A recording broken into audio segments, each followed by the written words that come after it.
बसंतपुर नामक एक छोटे से गांव में लता और घनश्याम नामक पति पत्नी अपने दो बच्चे पिंकी और चीकू के साथ एक छोटे से घर में रहते थे। घनश्याम सेठ धनीराम के यहाँ खेतों में मजदूरी का काम करता था और लता गांव के एक बंगले में खाना और साफ सफाई का काम करती थी। दोनों पति पत्नी खूब मेहनत और मशक्कत करके अपने और अपने बच्चों का पेट भरते थे। यूं तो हमेशा ही गर्मी के समय 40 डिग्री तक तापमान चला जाता था, लेकिन इस साल तापमान बहुत ज्यादा बढ़ गया था, जिस वजह से बसंतपुर गाँव के लोग बहुत ज्यादा परेशान थे। दिन हो या रात हो, लोग गर्मी से बेहाल थे। इस साल गर्मी पड़ी है, इतनी कड़ी धूप में काम करना बहुत मुश्किल हो गया है। घर से निकलते ही पसीना बारिश की तरह टपकने लगता है। इतनी भारी गर्मी में तो काम पर भी जाने का मन नहीं करता। ना जाने इस साल की गर्मी कैसे कटेगी। चलो अच्छा मैं काम पर जाता हूँ वरना सेठ गुस्सा करेंगे। घनश्याम मजदूरी पर चला जाता है। पिंकी और एक सरकारी स्कूल में पढ़ते थे। लता पिंकी और को स्कूल छोड़कर काम पर चली जाती है। उस बंगले में मालकिन हेमलता और मालिक रामचंद्र अपने दो बच्चे टीना और शिवम के साथ रहते थे। अरे लता आ गई तू, अब चल जल्दी से सारे काम निपटा लो। पता है ना शिवम की बर्थडे पार्टी है तो सारे काम 400 बजे से पहले ही हो जाने चाहिए। और हाँ, इसके बाद तुम घर सजाने में भी मेरी मदद करोगी। ठीक है मालकिन, मैं पहले जाकर घर के सारे काम निपटा लेती हूँ, इसके बाद घर को सजाने में मैं आपकी मदद करूंगी। ऐसे लता घर के सारे काम करने के बाद हेमलता की घर को सजाने में मदद करती है। हेमलता और लता मिलकर पूरे घर को अच्छी तरह से सजा देते हैं। अच्छा मालकिन,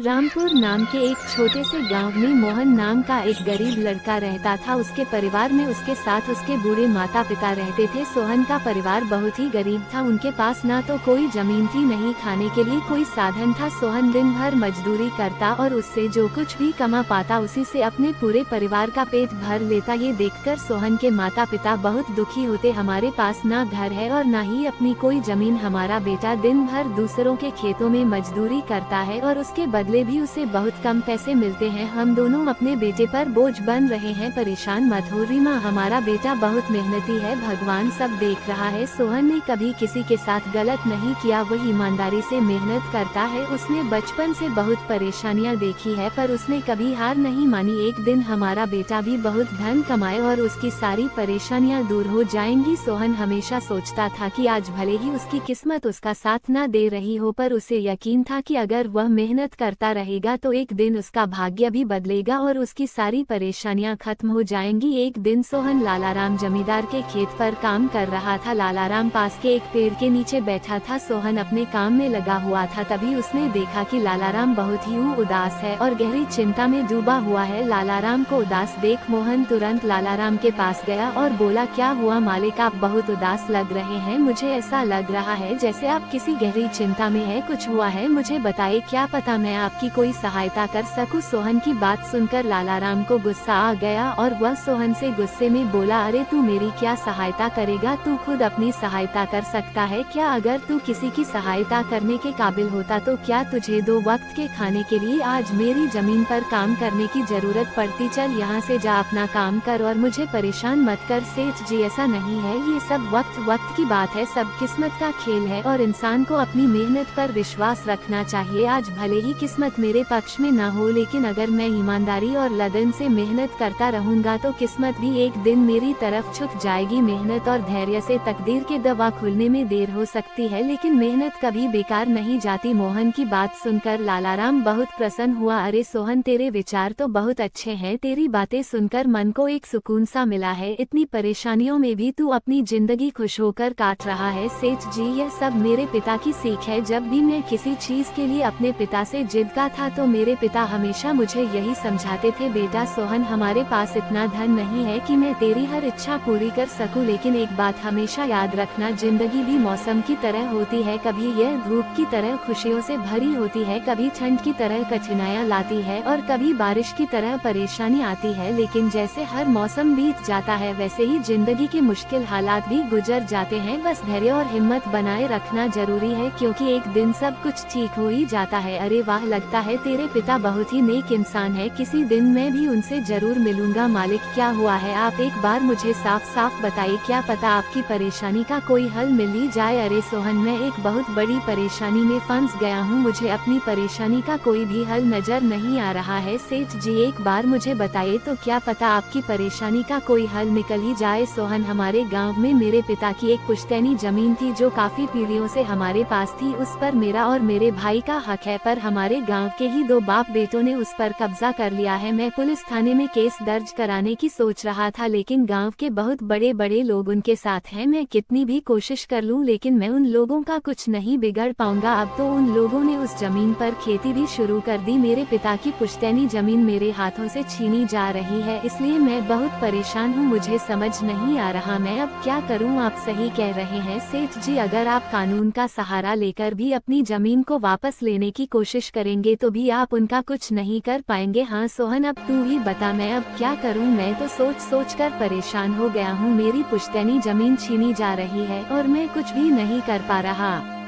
सोहन ने कुछ देर सोचा और कहा, मालिक आप चिंता मत कीजिए, हर परेशानी का कोई ना कोई हल जरूर होता है। अगर आप चाहे तो एक तरीका है जिससे आप अपनी जमीन वापस पा सकते हैं। अगर ऐसा कोई तरीका है तो जल्दी बताओ सोहन, वह क्या तरीका है। सोहन ने लालाराम को अपनी सारी तरकीब पूरी तरह समझा दी। तरकीब सुनकर लालाराम मोहन से कहता है, अरे वाह सोहन, तू तो बहुत समझदार है, तूने तो बहुत अच्छी तरकीब बताई है। ऐसे तो मेरी जमीन मुझे जरूर मिल जाएगी। मैं तुझसे वादा करता हूँ अगर तेरी ये योजना सफल हुई तो मैं अपनी जमीन का एक हिस्सा तेरे नाम कर दूंगा। अरे मालिक आप ऐसा क्यों कह रहे हैं, आप मेरे मालिक हैं। आपकी वजह से मुझे अपने घर के लिए 2 वक्त का खाना मिल जाता है। आपकी मदद करना तो मेरा फर्ज है, मुझे आपकी जमीन नहीं चाहिए। ठीक है सोहन, तुम बहुत नेक इंसान हो, कल से तुम इस काम पर लग जाओ। सोहन फिर से खेत में अपने काम पर लग जाता है। अगले दिन सोहन जगत और विनोद नाम के उन बाप बेटों के पास पहुंच जाता है जिन्होंने लालाराम की जमीन पर कब्जा कर रखा था। नमस्कार सेठ जी, मैं यहाँ से गुजर रहा था तो पास के लोगों ने बताया कि आपके यहाँ काम के लिए मजदूर की जरूरत है। क्या आपके यहाँ मुझे भी कोई काम मिल सकता है। अरे अरे कौन हो तुम, तुमसे किसने कह दिया कि यहाँ मजदूर की जरूरत है। यहाँ किसी मजदूर की जरूरत नहीं है सेठ जी, मैं एक मजदूर हूँ, पास के गाँव में रहता हूँ, काम की तलाश में इधर उधर भटक रहा हूँ। हर दिन कहीं ना कहीं काम मिल जाता है, बस उसी काम को करके अपना पेट पालता। कभी खेती कर लेता हूँ तो कभी कोई मजदूरी। ये तो ठीक है पर हमारे यहाँ फिलहाल कोई काम नहीं है। सेठ जी मैंने तो सुना है कि आप लोग इस गांव के सबसे बड़े जमींदार हैं, आपके पास बहुत सारी जमीन है, इसलिए आपके यहाँ हमेशा मजदूरों की जरूरत रहती है। इसलिए मुझे लगा कि यहाँ मुझे कोई ना कोई काम जरूर मिल जाएगा। अरे भाई मैंने कहा ना, यहाँ किसी भी मजदूर की जरूरत नहीं है। इसका मतलब लालाराम सेठ आपके बारे में सही कह रहे थे। लालाराम ने हमारे बारे में क्या कहा। अरे कुछ नहीं सेठ जी, चलिए तो मैं चलता हूँ। सेठ जी आपके यहाँ तो कोई काम नहीं है, मैं अपने लिए कहीं और कोई काम देख लेता हूँ। सोहन वहाँ से जाने लगता है। तभी जगत विनोद ने सोहन को रोककर यह पता लगाने के लिए बोलता है कि लालाराम ने सोहन को उन लोगों के बारे में क्या बताया है। अरे भाई इधर आओ, शायद तुम्हारे लिए हमारे पास एक काम है। सोहन तुरंत उनके पास चला गया और बोला, धन्यवाद सेठ जी, बताइए क्या काम है। आप जो भी काम बोलेंगे मैं हर काम करने के लिए तैयार हूँ। आखिर बूढ़े माँ बाप का पेट पालना है। अरे सब्र रखो, काम तो हम तुम्हें बता ही देंगे। पहले ये बताओ कि लालाराम हमारे बारे में क्या कह रहा था। सेठ जी मैं पहले लालाराम सेठ के यहाँ काम करता था, पर वो बहुत ही कंजूस और बदतमीज आदमी है। मैं उनकी याद दिन रात मेहनत करता, पर इतनी मेहनत करने के बाद भी वो मेरी सही मजदूरी नहीं देता था। इस बात पर कल मेरी उससे बहस हो गई थी। फिर क्या हुआ, लालाराम ने हमारे बारे में क्या कहा। जब मेरी सेठ लालाराम से बहस हो रही थी तब उसने मुझे कहा कि पूरे गाँव में उनसे ज्यादा मजदूरी कोई नहीं दे। तो मैंने गुस्से में कह दिया कि गाँव के सबसे बड़े जमींदार जगत सेठ और विनोद सेठ सबसे अच्छी मजदूरी देते हैं, इसलिए उनके यहाँ हमेशा काम करने वालों की भीड़ रहती है। हाँ भाई बिल्कुल सही कहा था, आखिर हम गांव के सबसे बड़े जमींदार हैं। हमारा फर्ज है कि जो भी मजदूर हमारे यहाँ काम करता है उसे उसकी मेहनत के हिसाब से सही मजदूरी मिले। वाह सेठ जी आपने बहुत अच्छी बात कही। लालाराम सेठ कभी भी आपकी बराबरी नहीं कर सकता, वह तो शायद आपके जितना भी नहीं सोच सकता। जगत और विनोद सोहन की चापल से भरी बातों में आ जाते हैं और उसे अपने यहाँ काम पर रख लेते हैं। चलो अब काम की बात करते हैं। तुम एक अच्छे इंसान लगते हो, हमें अपने खेत पर काम करने के लिए तुम्हारे जैसे ही एक मजदूर की जरूरत है। कल से ही काम पर आ जाना। कुछ दिन ऐसे ही बीत गए। एक दिन जगत अपने बेटे विनोद से बोला, विनोद बेटा ये सोहन तो बहुत मेहनती है, ये अकेले ही 4 लोगों का काम कर देता है। अच्छा हुआ कि हमने इसे रोक लिया। हाँ पिताजी आप सही कह रहे हो, सोहन बहुत मेहनती है, इसके जितना काम शायद ही कोई और करता होगा। ये पूरा दिन यहाँ काम पर अकेला लगा रहता है। सोहन की ने जगत और विनोद का दिल जीत लिया। कुछ दिन और बीत गए। एक शाम जगत और विनोद अपने खेतों का दौरा कर रहे थे। जब वे अपने खेत पर पहुँचे तो देखा कि सोहन इतने देर तक भी काम कर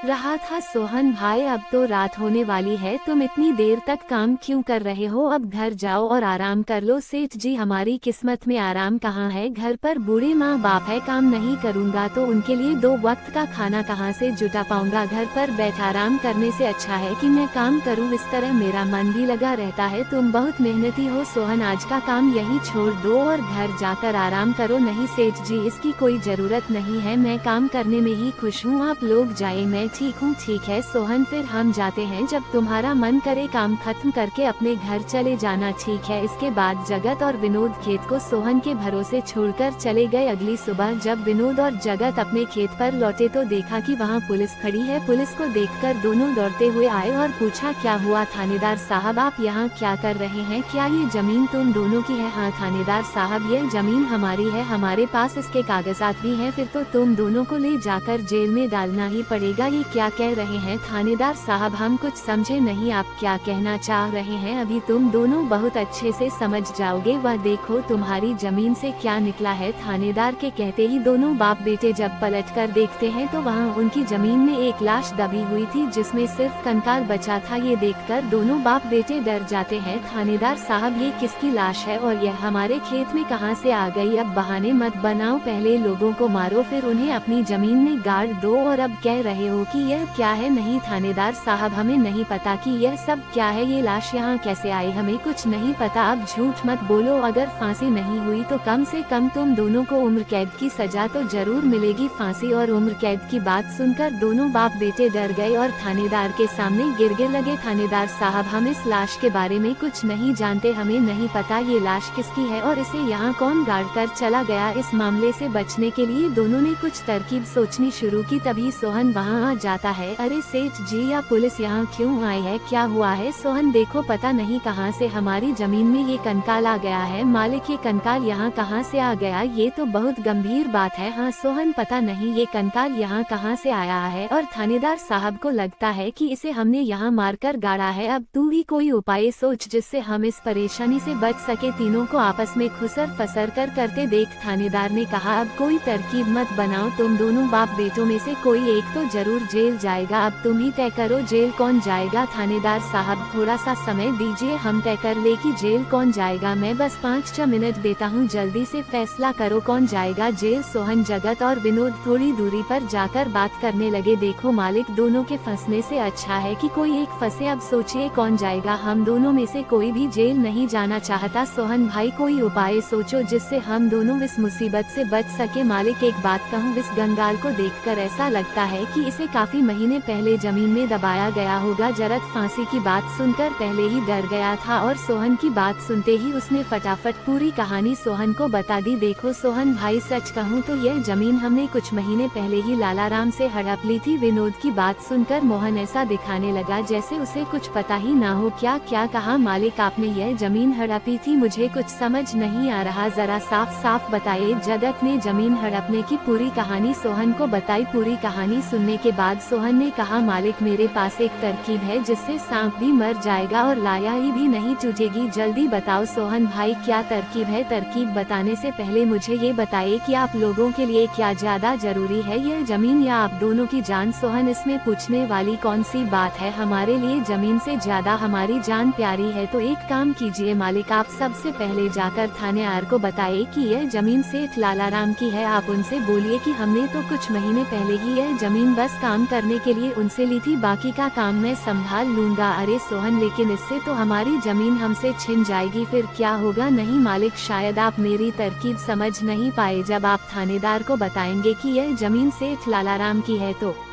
पुलिस किसे गिरफ्तार करेगी? सेठ लालाराम को। और जब लालाराम जेल चला जाएगा तब आप लोग फिर से जमीन पर कब्जा कर सकते हैं। इससे आप लोग भी जेल जाने से बच जाओगे और जमीन भी आपके ही के पास रहेगी। सोहन की तरकीब सुनकर दोनों बाप बेटे दंग रह गए। वाह सोहन भाई तुम तो बहुत होशियार हो, आज तक तुमने हमें अपने काम से खुश किया था, अब तुम्हारी बुद्धि हमारी जान भी बचाएगी। इसके बाद तीनों थानेदार के पास गए और मोहन ने जो कुछ कहा था वही बात दोनों बाप बेटे थानेदार से कहने लगे। थानेदार थानेदार साहब यह जमीन हमारी नहीं है, हमने कुछ महीने पहले ही काम करने के लिए ये खेत लालाराम सेठ से लिया था। वह जब खुद फंस गए हो तो अब किसी और को फंसाकर अपनी जान बचाना चाहते हो ना साहब। अगर आपको हमारी बात पर यकीन नहीं हो रहा तो आप सोहन से पूछ लीजिए, वह हमारे साथ बस कुछ दिनों से ही काम कर रहा है। इससे पहले वह सेठ लालाराम के यहाँ काम करता था। बोलो सोहन, यह जमीन किसकी है? थानेदार साहब, यह जमीन सेठ लालाराम की है। जगत सेठ और विनोद सेठ ने तो बस कुछ समय से इस जमीन पर खेती कराना शुरू किया है। सोहन की बात सुनकर थानेदार ने सोहन से कहा, सेठ लालाराम को बुलाने के लिए कहो। सोहन, तुम एक काम करो, जाओ और सेठ लालाराम को बुलाकर लेकर आओ। सोहन तुरंत जाकर सेठ लालाराम को बुला लेता है, परंतु लालाराम अपने साथ गांव के सरपंच को भी अपने साथ ले आता है। यहाँ क्या हो रहा है? यहाँ इतने लोग क्यों जमा है? देखिए सरपंच जी, इन दोनों की जमीन से एक कंकाल निकला है और अब ये लोग कह रहे हैं कि यह जमीन इनकी नहीं है बल्कि सेठ लालाराम की है। थानेदार ने सरपंच जी को पूरी कहानी सुना दी। अपने आप को फंसा देख जगत ने सरपंच से कहा, नहीं सरपंच जी, यह जमीन हमारी नहीं है, हम यहाँ बस कुछ समय से काम कर रहे हैं। आप हमारे मजदूर मोहन से पूछ लीजिए। हाँ थानेदार साहब, यह जमीन सेठ लालाराम की है। मैं कैसे मान लूं कि यह जमीन लालाराम की है? हमारे यहाँ का थानेदार तो कह रहा था कि इस जमीन पर कोई केस चल रहा है और इस जमीन पर तुम्हारा कब्जा था, और अब तुम कह रहे हो कि यह जमीन लालाराम की है। नहीं साहब, हमने लालाराम के साथ धोखा किया था, हम बस इस जमीन को हड़पना चाह रहे थे, लेकिन अब हमें यह जमीन नहीं चाहिए। अगर आप चाहे तो हम केस भी वापस ले लेंगे। थानेदार साहब आप जाए, बाकी का काम अब हम संभाल लेंगे। सरपंच के कहने पर थानेदार वहां से चला जाता है। सरपंच ने लालाराम से कहा, अब बताओ ये कंकाल यहाँ कैसे आया? तुमने किसे मारकर यहाँ गाड़ा है? अरे साहब, ये तो नकली कंकाल है, इन दोनों ने मिलकर मेरी जमीन हड़प ली। मैंने और मोहन ने मिलकर ये तरकीब सोची थी ताकि इन दोनों से सच निकलवा सके। लालाराम की बात सुनते ही दोनों बाप बेट के पैर तले जमीन खिसक गई। ये हम दोनों की साजिश थी। इन लोगों के मुंह से सच निकलवाने के लिए सोहन को इस योजना में शामिल देखकर दोनों बाप बेटों को समझ आ गया कि यह सब सेठ लालाराम और मोहन की मिली भगत थी। दोनों बाप बेटों के पास अपनी गलती मानने के सिवा कोई चारा नहीं था। हमें माफ कर दीजिए सरपंच जी, हम लालच में आ गए थे, हमें माफ कर दीजिए। हम आज के बाद ये गलती कभी नहीं करेंगे और यह जमीन भी सेठ लालाराम को वापस दे देंगे। जगत और विनोद दोनों सरपंच और सेठ लालाराम से माफी मांगने लगे। दोनों को इतना गिरगिरा देख लालाराम ने उन्हें माफ कर दिया। सरपंच ने भी उन्हें जेल नहीं भेजा और सेठ लालाराम ने अपना केस वापस ले लिया। लालाराम के केस वापस लेने के बाद सरपंच जी भी वहां से चले जाते हैं। धन्यवाद सेठ लालाराम जी, आपने हमें माफ कर दिया। आज के बाद हम ऐसी गलती कभी नहीं करेंगे। ठीक है जगत, कोई बात नहीं, मैंने तुम्हें माफ किया। बस याद रखना कि एक जमीन के टुकड़े के लिए तुम अपनों के साथ कभी गलत नहीं करना। बुरे समय में तुम्हारे अपने ही तुम्हारे साथ खड़े होंगे। जमीन का क्या है, कभी मेरी तो कभी तुम्हारी। आखिर में सेठ लालाराम ने सोहन को जमीन का एक हिस्सा दे दिया और उसे जमीन का मालिक बना दिया। सोहन, जैसा कि मैंने वादा किया था, जिस जमीन पर तुम काम कर रहे थे आज से वह जमीन तुम्हारी है और अब तुम उसके मालिक हो। नहीं मालिक, इसकी कोई जरूरत नहीं है। याद करो सोहन, तुमने मुझसे क्या कहा था? बस मेहनत करते रहो, एक दिन तकदीर का दरवाजा जरूर खुलेगा। तो समझो तुम्हारी तकदीर का दरवाजा खुल चुका है और अब तुम भी जमीन के मालिक हो। अब से तुम्हें किसी और के यहाँ काम करने की जरूरत नहीं पड़ेगी। इस तरह मोहन ने अपनी मेहनत और बुद्धि से सेठ लालाराम को उसकी जमीन वापस दिलाई और दोनों ठगी करने वाले बाप बेटों को भी सबक सिखाया। इस तरह मोहन ने अपनी मेहनत और चतुराई की मदद से अपनी फूटी किस्मत बदल दी और अब वह भी एक बड़ी जमीन का मालिक बन गया था। ऐसा कहानी वीडियो देखने के लिए लाइक सब्सक्राइब करें। दोस्तों, बहुत समय पहले की बात है। एक शांत हरियाली से भरे गांव में सूरज की पहली किरणें जब खेतों पर पड़ती तो उसकी बूंदों में भी उम्मीदें चमक उठती।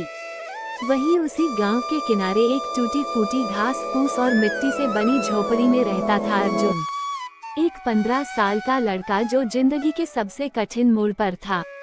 ना माँ, ना बाप और ना कोई अपना। अनाथ होने का दर्द उसके चेहरे पर साफ झलकता था, लेकिन उसकी आंखों में एक अलग सी चमक थी, कुछ करने की, कुछ बनने की। अर्जुन का दिन सूरज के साथ शुरू होता और खेतों में मजदूरी या जंगल से लकड़ियां काटने में गुजर जाता। वो सुबह सबसे पहले गांव के कुएं पर पानी भरने जाता, फिर अपने झोपड़ी के बाहर रखे छोटे से चूल्हे पर चाय बनाता। कभी कभी सिर्फ गर्म पानी भी होता। वो खुद ही कमाता था और खुद ही खाता था। गांव में कुछ अमीर लोग भी थे जिनके घर पक्के थे, छत पर पानी की टंकी लगी होती थी। आंगन में बाइक खड़ी रहती थी और बच्चे अच्छे स्कूलों में पढ़ते थे। अर्जुन अक्सर ऐसे घरों के सामने से गुजरते हुए रुक जाता। दीवार पर हाथ रखकर वो देखता, सोचता काश मैं भी एक दिन ऐसा बन पाऊं। उसके पास ना अच्छे कपड़े थे ना चप्पल, लेकिन एक सपना था, अमीर बनने का सपना। वो खुद से कहता, मुझे अमीर बनना है, मुझे अमीर बनना है। यह उसकी रोज की माला थी। लेकिन कैसे? इसका कोई जवाब उसके पास नहीं था। रात को वो अपनी झोपड़ी में अकेला बैठा रहता, आसमान के तारों को देखता और सोचता कि क्या सच में ऊपर कोई है जो उसकी पुकार सुनेगा। उसकी झोपड़ी में एक पुरानी लालटेन थी जो आधी रात तक जलती रहती। उसकी रोशनी में वह कभी कभी लकड़ी पर कुछ बनाता, कभी कभी मिट्टी से कुछ करने की कोशिश करता, पर हर बार अधूरा छोड़ देता, क्योंकि कोई सिखाने वाला नहीं था और ना ही खुद को कुछ सिखा पाने की उम्मीद। एक दिन जब सूरज अभी पूरा निकला भी नहीं था, अर्जुन ने फैसला किया कि आज वो ज्यादा लकड़ियां काटेगा, शायद कुछ ज्यादा पैसे मिल जाए। वो अपनी कुल्हाड़ी और रस्सी लेकर गांव से दूर जंगल की ओर निकल पड़ा। जंगल की ठंडी हवा उसके मन को कुछ सुकून देती थी, पर आज कुछ अलग था। जब वो पेड़ों की छांव में लकड़ी काट रहा था, तभी उसकी नजर एक साधु पर पड़ी। सफेद जटा, भगवा वस्त्र, आंखें बंद और ध्यान में ली। अर्जुन चुपचाप उनके पास गया और धीरे से बोला, प्रणाम बाबा। साधु ने आंखें खोली और मुस्कुराते हुए बोले, आशीर्वाद बेटा। तुम कौन हो? अर्जुन ने सिर झुकाकर कहा, मेरा नाम अर्जुन है, अनाथ हूँ, गांव में रहता हूँ, मेहनतम मजदूरी करता हूँ, लकड़ियाँ काट के खेतों में काम करके गुजारा करता हूँ। साधु कुछ देर उसे देखते रहे और फिर पूछा, तुम्हारे मन में कोई इच्छा है बेटा? अर्जुन ने बिना झिझक कहा, हाँ बाबा, मैं अमीर बनना चाहता हूँ, बहुत अमीर। साधु फिर मुस्कुराए, लेकिन इस बार सवाल के साथ, अच्छी बात है, लेकिन क्या कभी यह सोचा है कि अमीर कैसे बनोगे? अर्जुन एकदम चुप हो गया।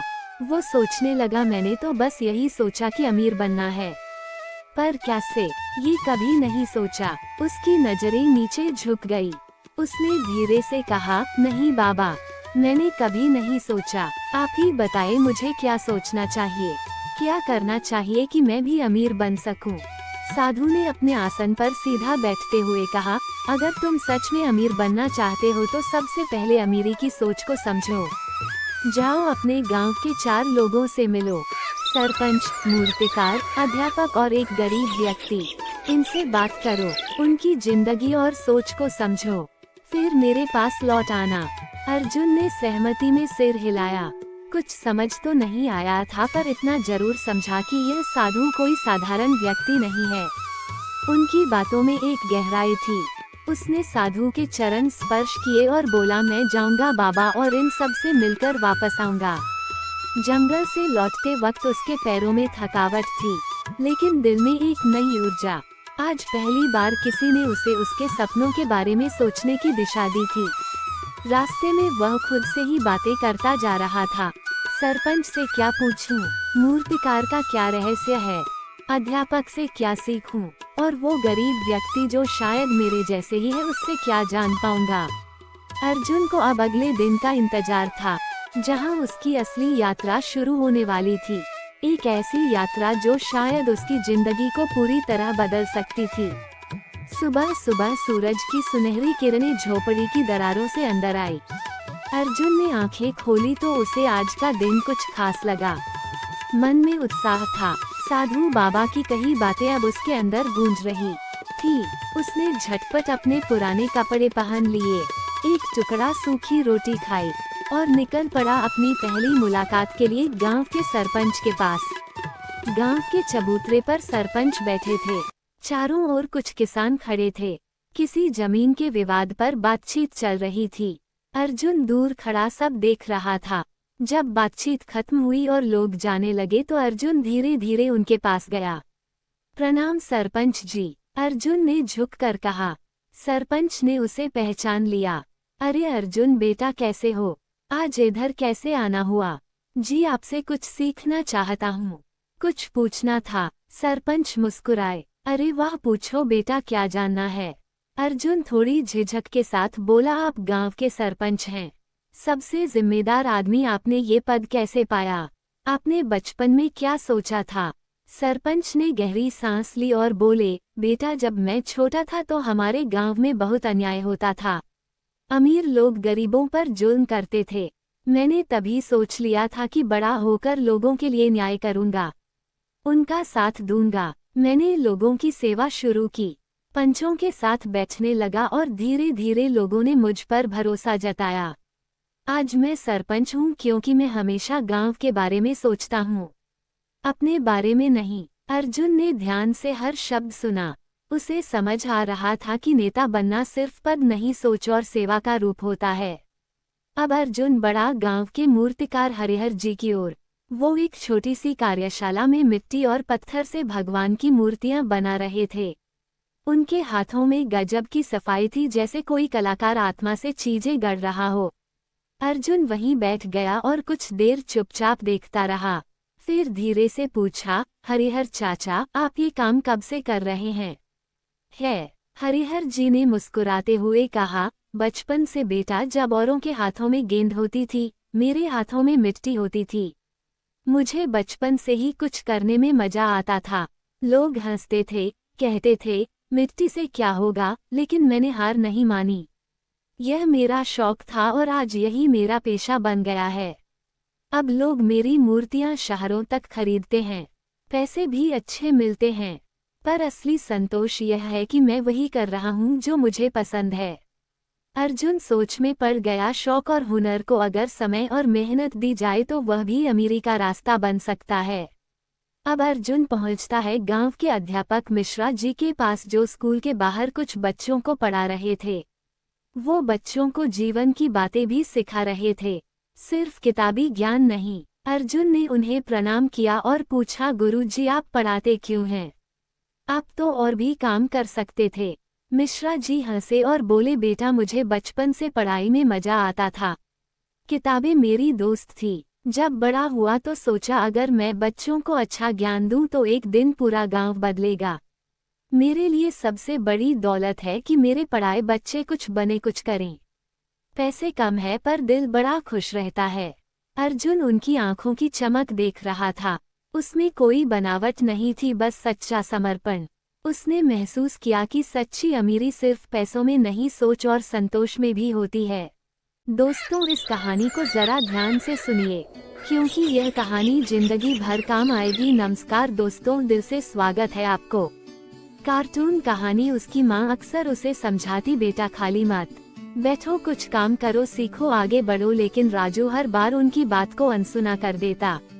गांव के ही एक किसान रामू चाचा हर दिन सुबह से शाम तक मेहनत करते थे। उन्होंने एक बार राजू से कहा, बेटा खाली समय इंसान का सबसे बड़ा दुश्मन होता है। अगर तुमने इस समय का सही उपयोग नहीं किया तो ये तुम्हारी सबसे बड़ी हार बन जाएगी। राजू ने ये बात सुनकर हंसते हुए कहा, चाचा अभी तो मैं बच्चा हूँ, मेहनत तो बाद में करूँगा, अभी तो आराम करने दो। एक दिन गांव में एक बहुत बड़े व्यापारी आए। उन्होंने गांव के बच्चों को बुलाया और कहा, मैं ऐसे बच्चों को नौकरी दूंगा जो मेहनती और अपने समय का सही उपयोग करना जानते हो, लेकिन इसके लिए तुम्हें एक परीक्षा देनी होगी। यह सुनकर गांव के सभी बच्चे बहुत उत्साहित हो गए। राजू भी इस परीक्षा में भाग लेने का सोच रहा था, लेकिन उसे लगा कि उसने कभी कोई नया कौशल नहीं सीखा, ना कभी किसी चीज में मेहनत की। परीक्षा के लिए बच्चों को 10 दिनों में अपनी पसंद की कोई एक चीज सीखनी थी, जैसे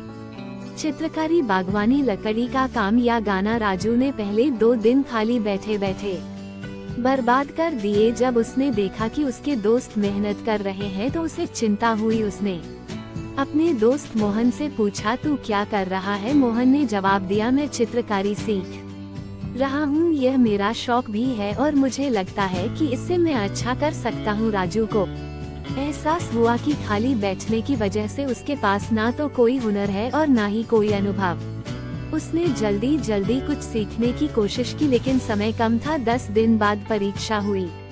व्यापारी ने सभी बच्चों के काम देखे। मोहन ने अपनी सुंदर चित्रकारी दिखाई और उसकी खूब तारीफ हुई। कुछ बच्चों ने लकड़ी से सुंदर खिलौने बनाए तो कुछ ने गीत गाए। लेकिन जब राजू की बारी आई तो वह सिर झुकाकर खड़ा हो गया उसके पास दिखाने के लिए कुछ भी नहीं था। व्यापारी ने उससे पूछा, बेटा तुमने 10 दिनों में कुछ क्यों नहीं सीखा? राजू ने धीमे स्वर में कहा, मैंने समय बर्बाद कर दिया। व्यापारी ने उसे समझाया, खाली समय सोने जैसा होता है, अगर तुम इसे यूं ही बर्बाद करोगे तो भविष्य में पछताना पड़ेगा। समय किसी का इंतजार नहीं करता। उस दिन के बाद राजू ने ठान लिया कि वह अब कभी खाली नहीं बैठेगा। उसने दिन भर अपने समय को बेहतर तरीके से उपयोग करना शुरू किया। उसने किताबें पढ़नी शुरू की, नए कौशल सीखे और मेहनत करना शुरू किया। धीरे धीरे वह गांव के सबसे मेहनती लड़कों में से एक बन गया। कुछ सालों बाद राजू ने अपने ज्ञान और कौशल के बल पर खुद का व्यवसाय शुरू किया और बहुत सफल हुआ। अब जब भी कोई उससे कहता तुम्हारी सफलता का राज क्या है, तो वह मुस्कुराकर कहता, कभी खाली मत बैठो, हर पल का सही उपयोग करो, यही सफलता का सबसे बड़ा मंत्र है। ये कहानी हमें सिखाती है कि खाली समय को बर्बाद करना हमारी सबसे बड़ी गलती हो सकती है। जिंदगी में जो समय अभी हमारे पास है वह कभी वापस नहीं आएगा, इसलिए हर पल का सही उपयोग करें, कोई नई चीज सीखें, मेहनत करें और अपने लक्ष्य की ओर बढ़ते रहे। याद रखें, जो लोग खाली समय का सही उपयोग करते हैं वे ही सफलता की सीढ़ियां चढ़ पाते हैं। तो दोस्तों, अब समय बर्बाद मत करो, उठो, अपने सपनों के लिए मेहनत करो और कभी खाली मत बैठो।